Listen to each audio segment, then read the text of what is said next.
खरंच याआधी पण अडवाणींनी बऱ्याच रथयात्रा काढलेल्या आहेत आणि या रथयात्रेचं जो उद्देश आहे तो भ्रष्टाचार विरोधी आहे.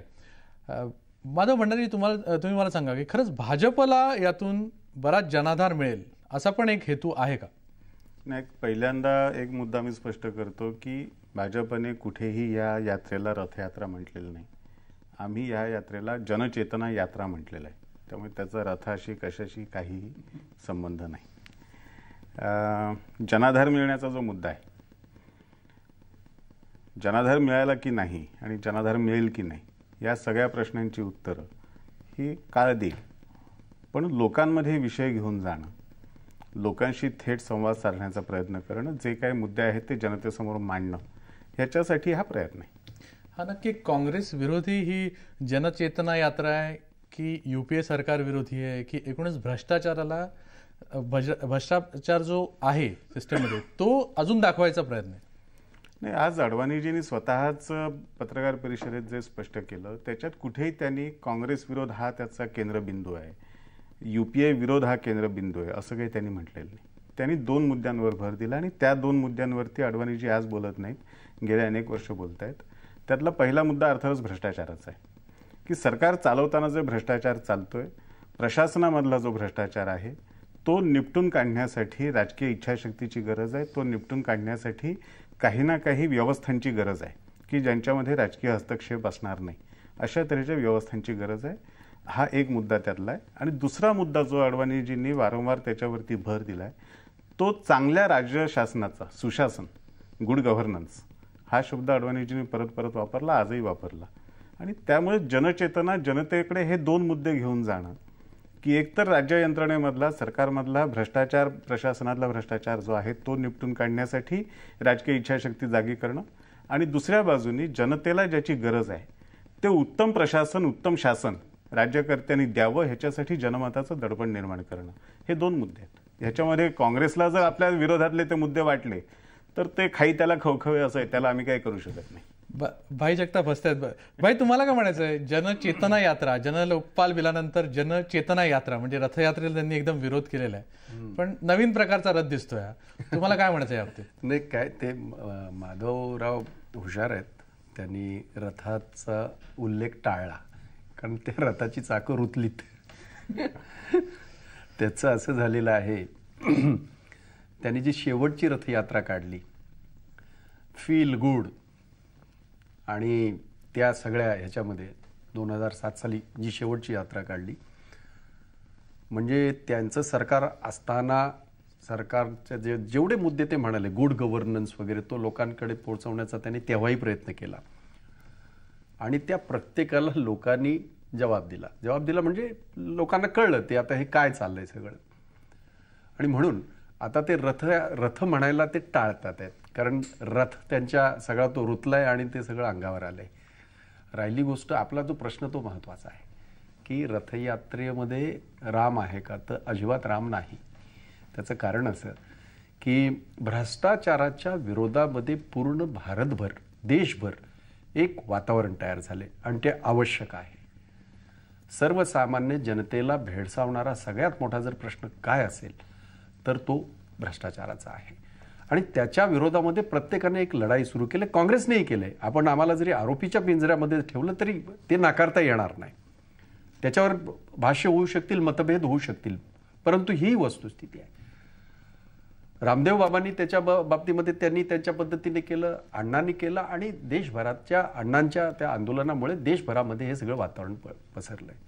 आणि म्हणून अशा लोकप्रिय गोष्टींवर स्वार होण्याची भूमिका नेहमीच यांच्या पक्षाने, यांच्या नेत्यांनी आणि विशेषतः लालकृष्ण अडवाणींनी घेतलेले आहेत.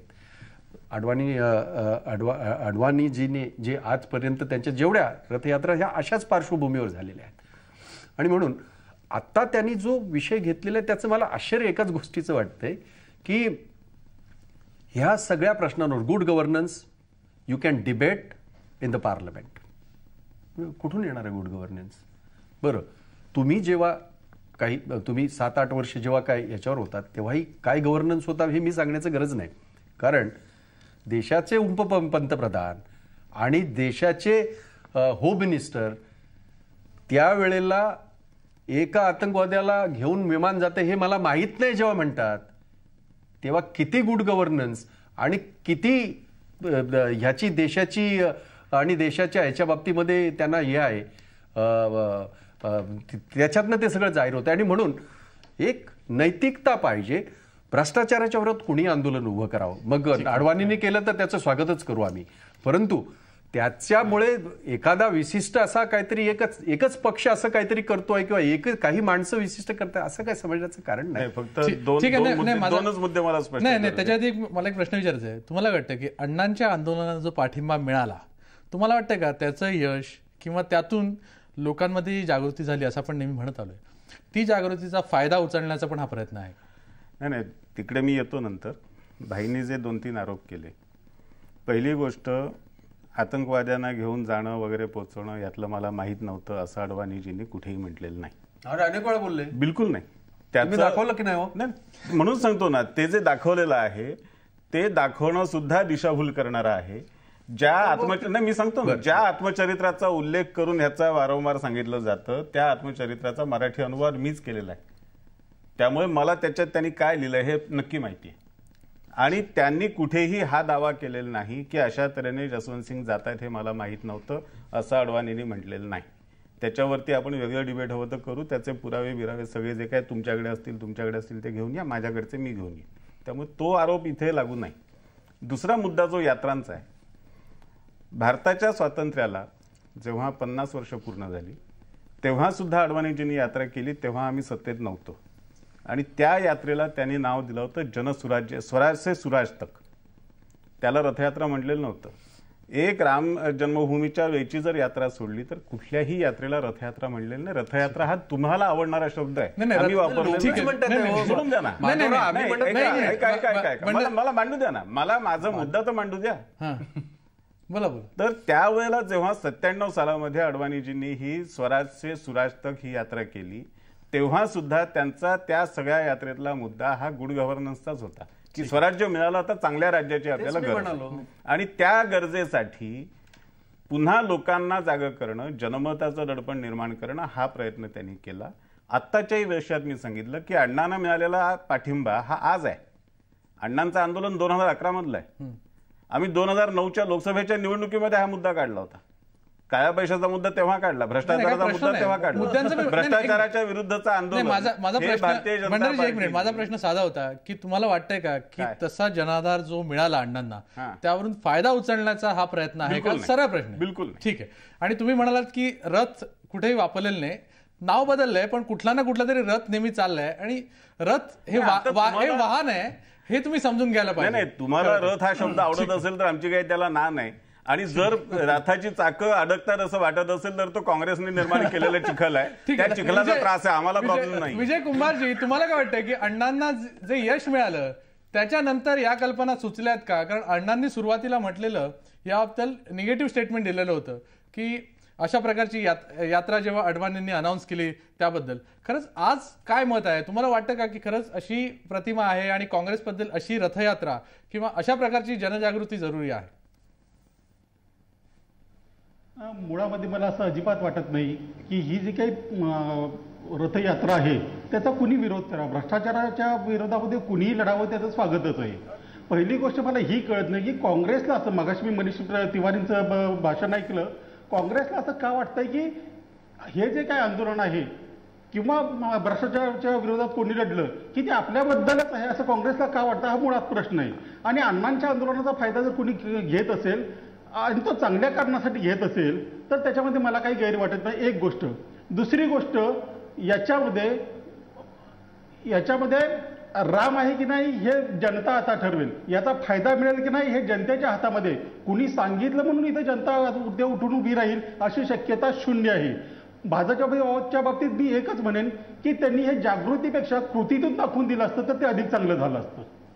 ठीक आहे. नाही, येतोय तुम्ही भाई तुमच्याकडे येतो. नाही, एक मिनिट. मला जयदेव डोळेजी, तुम्ही मला सांगा की तुम्ही आता चर्चा ऐकताय, तुम्हाला काय वाटतंय की नक्की ही जी रथयात्रा आहे याचं नाव भंडारींना पसंत नसेल, पण आपण नाही, माझ्या पसंतीचा मुद्दा नाही, आमच्या नाही, पक्षाने दिलेलं चेतना नाव यात्रा म्हणून. जनचेतना नाही, आपण यात्रा ठीक आहे, आहे. आपण चेतना माझ्या यात्रा म्हणून पसंतीचा काय मुद्दा? दुसऱ्या रथातून काढलेली ही चेतना यात्रा, त्याबद्दल तुम्हाला नक्की काय म्हणायचं?